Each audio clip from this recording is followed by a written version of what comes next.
Salam sejahtera buat saudara-saudara dimanapun saudara berada. Damai sukacita kiranya melimpah atas kita sekalian.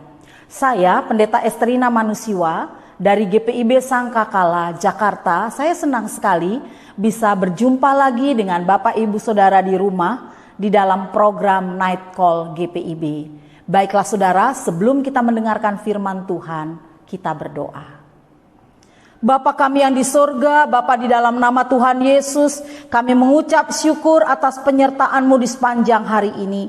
Kami dapat melalui hari ini oleh karena pertolongan Tuhan. Saat ini kami rindu untuk kembali diperlengkapi dengan firman-Mu. Urapilah hamba-Mu dan kami sekalian agar kami dapat mengerti kehendak-Mu bagi kami. Terima kasih ya Tuhan, di dalam nama Tuhan kami Yesus Kristus kami sudah berdoa kepada Bapa di sorga. Amin. Saudaraku, bacaan kita atau renungan kita terdapat di dalam Mazmur 145 ayat 8 sampai dengan 13 yang menyatakan, Tuhan itu pengasih dan penyayang, panjang sabar dan besar kasih setianya. Tuhan itu baik kepada semua orang dan penuh rahmat terhadap segala yang dijadikannya.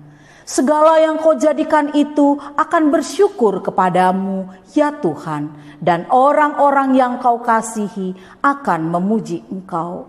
Mereka akan mengumumkan kemuliaan kerajaan-Mu dan akan membicarakan keperkasaan-Mu, untuk memberitahukan keperkasaan-Mu kepada anak-anak manusia dan kemuliaan semarak kerajaan-Mu.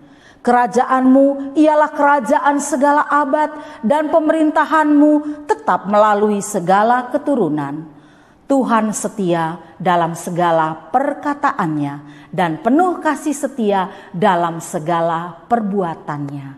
Demikianlah firman Tuhan. Saudara, sebuah teori mengatakan karakter manusia terbagi atas 4 dasar utama. Pertama koleris, plekmatis, sanguinis, dan yang keempat melankolis. Koleris itu biasanya saudara-saudara orang yang pantang menyerah dan dia mampu mengatur orang-orang di sekitarnya. Dan karakter seperti ini biasanya yang mampu menjadi seorang pemimpin.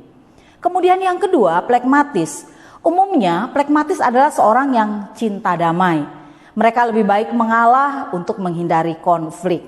Kemudian yang ketiga, sanguinis. Karakter sanguinis ini kekuatannya dia dalam hal bergaul dan menjadikan karakter sanguinis ini memiliki banyak sekali teman. Terkadang juga dari karakter sanguinis ini mereka bisa merasakan emosi juga yang meluap-meluap. Kadang dia juga merasakan kesedihan yang sangat mendalam. Kemudian yang keempat, melankolis.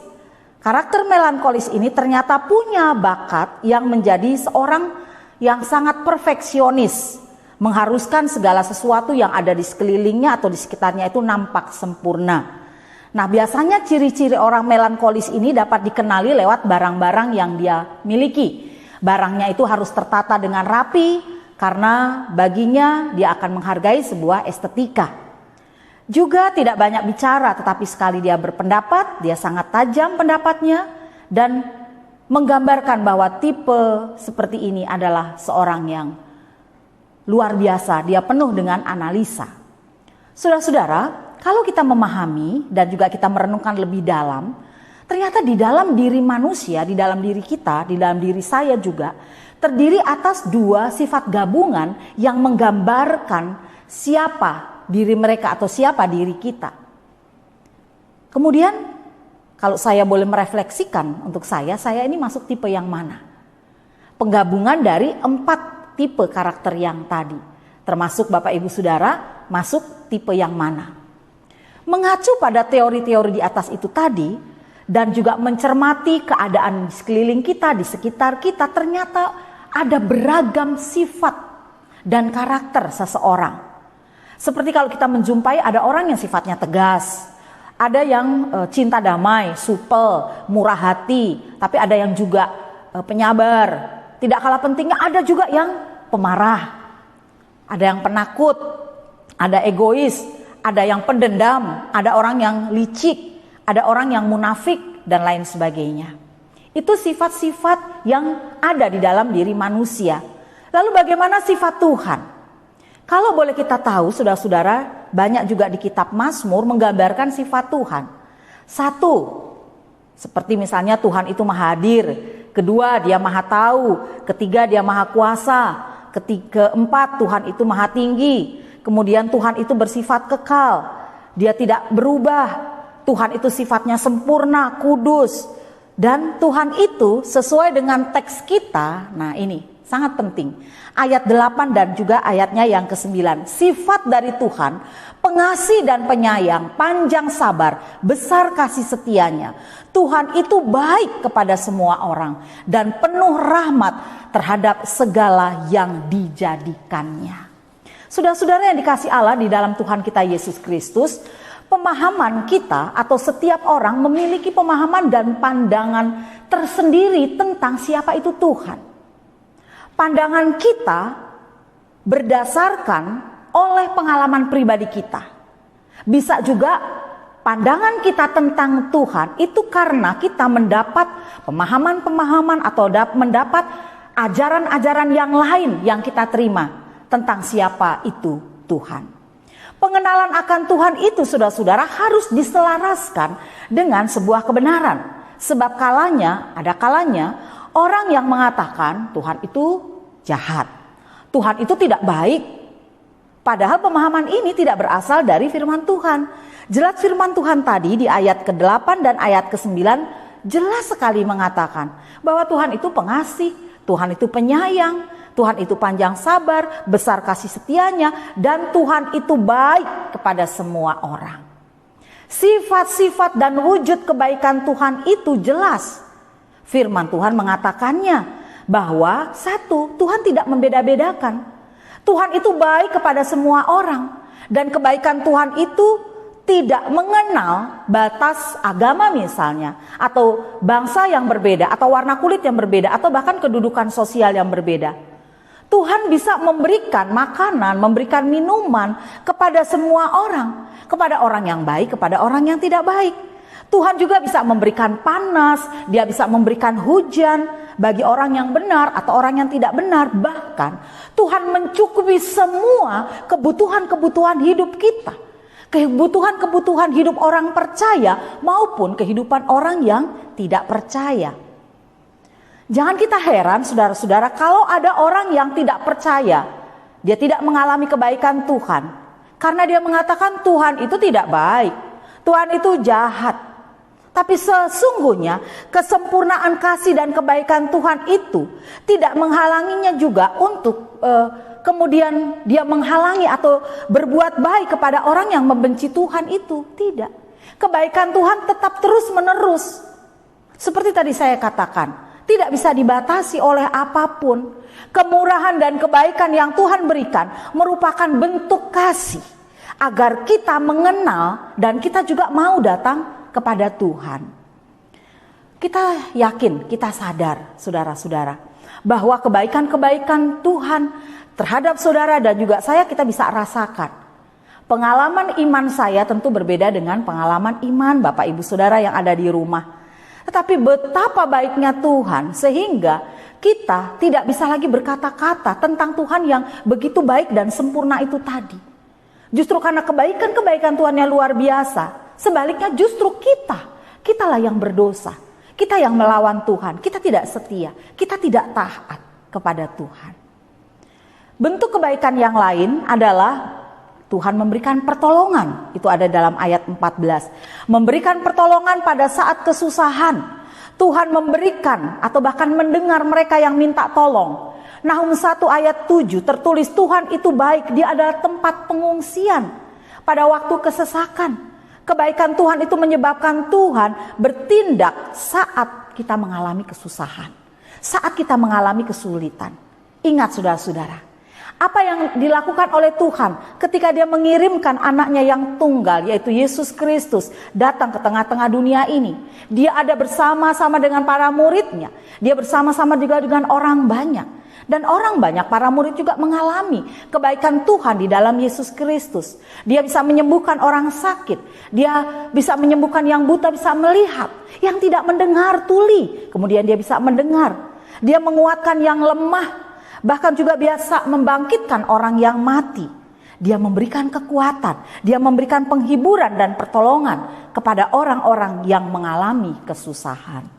Saudara, mungkin di antara kita ada yang bertanya-tanya, kalau Tuhan itu baik, lalu mengapa yang tidak baik itu terjadi di dalam dunia ini? Jawabannya adalah karena dunia ini, bumi ini telah rusak oleh dosa. Dan telah rusak oleh kejahatan-kejahatan manusia. Serta perbuatan-perbuatan jahat yang lain yang datang dari iblis. Coba kita introspeksi, saudara. Kita berusaha untuk berbuat baik. Tapi ada saja pihak lain di dalam diri kita, dalam hati kita, saudara-saudara, yang tidak menyukai kebaikan kita. Pihak yang menolak, bahkan hendak merusak reputasi kebaikan Tuhan. Iblis bekerja dalam hati kita. Lalu kemudian ketika kita ingin berbuat baik, iblis menggoda, iblis merasuki pikiran kita. Akhirnya kita tidak jadi berbuat baik. Perbuatan jahat itu bisa terjadi melalui pikiran yang tidak baik. Merencanakan atau merancangkan segala sesuatu yang kotor, yang melukai hati orang lain, yang menjatuhkan orang lain. Atau perbuatan iblis yang lain juga membawa kita lalu kemudian kita berbuat melalui tindakan-tindakan arogan. Atau tindakan-tindakan yang tidak sesuai dengan firman Tuhan. Lagi-lagi menyakiti hati orang lain dan melukai orang lain. Saudara-saudara yang dikasihi Allah di dalam Tuhan Yesus Kristus. Tapi bagaimanapun Tuhan tetap baik. Tuhan di dalam kuasa Roh Kudusnya menggerakkan hati kita. Memimpin kita agar kita berjalan di jalan yang benar. Jadi kalau ada dua kekuatan yang tarik-menarik di dalam diri kita, saudara-saudara, hati-hati. Saudara-saudara akan tertarik kemana? Akan tertarik pada kuasa yang jahat itu tadi, yaitu kuasa iblis, atau saudara akan tertarik pada kuasa yang baik, yaitu Roh Kudus, yang akan membawa saudara pada satu kehidupan yang penuh sukacita, kehidupan yang penuh dengan damai dan sejahtera. Itu bisa terjadi dimanapun. Baik dalam keluarga, dalam kita bekerja, dengan rekan pekerjaan kita, di kantor misalnya, atau di dalam persekutuan sekalipun, atau di lingkungan kita misalnya bersosialisasi, bertetangga dan bermasyarakat. Ketika kuasa tidak baik itu mau mengalahkan atau bahkan mau mengajak kita, mengganggu kita, menggoda kita untuk melakukan hal-hal yang jahat, ingat, kita jangan ikuti itu. Ikutilah suara halus, suara Roh Kudus yang membimbing kita ke jalan yang benar, yang mengarahkan kita untuk berkata yang baik, bertutur kata, bertindak tanduk, berperilaku, bahkan berpikir yang baik juga. Saudara-saudara yang dikasihi Allah dalam Tuhan Yesus, percaya kepada Tuhan yang dipahami oleh sang pemazmur itu ternyata membuat sang pemazmur menyadari, meyakini bahwa semua makhluk, terutama orang-orang yang telah merasakan dan mengalami kuasa Tuhan, dia akan memuji-muji nama Tuhan. Dia akan memproklamirkan kebesaran Tuhan dari waktu ke waktu, dari generasi ke generasi. Sebab kerajaannya, tadi firman Tuhan katakan, kerajaannya adalah kerajaan yang meliputi segala waktu dan generasi. Persoalannya untuk kita renungkan dan kita jawab di dalam hati kita. Bagaimana dengan kita? Apakah saudara dan juga saya termasuk orang yang mengalami dan merasakan kasih Tuhan itu? Apakah saudara dan juga saya memiliki tekad seperti pemazmur yang mengatakan, mulutku mengucapkan puji-pujian kepada Tuhan, dan biarlah segala makhluk memuji-muji namanya, namanya yang kudus, untuk seterusnya dan untuk selama-lamanya. Amin. Tuhan memberkati. Mari kita berdoa. Bapa Surgawi, terima kasih firman-Mu mengingatkan kami agar kami boleh meyakini dengan sungguh bahwa Tuhan itu begitu baik Dia selalu menjaga dan memelihara kami. Tuhan itu baik buat kami, buat keluarga kami, rumah tangga kami, buat pelayanan kami, buat pemerintah dan bangsa kami, buat pekerjaan kami, buat semuanya. Tuhan menjaga dan memelihara kami.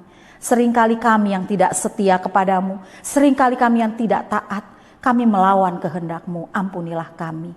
Sebelum kami beristirahat malam Tuhan, kami percaya Tuhan juga akan menjaga kami, bangsa dan negara kami, mereka semua yang sakit, mereka yang semua ada dalam pemulihan. Terima kasih untuk semua Tuhan. Termasuk kami juga berdoa buat saudara-saudara kami yang ada di NTT, yang mengalami bencana alam. Tuhan pulihkan mereka, Tuhan gerakkan hati siapapun, baik pemerintah pusat atau pemerintah daerah, untuk menolong saudara-saudara kami.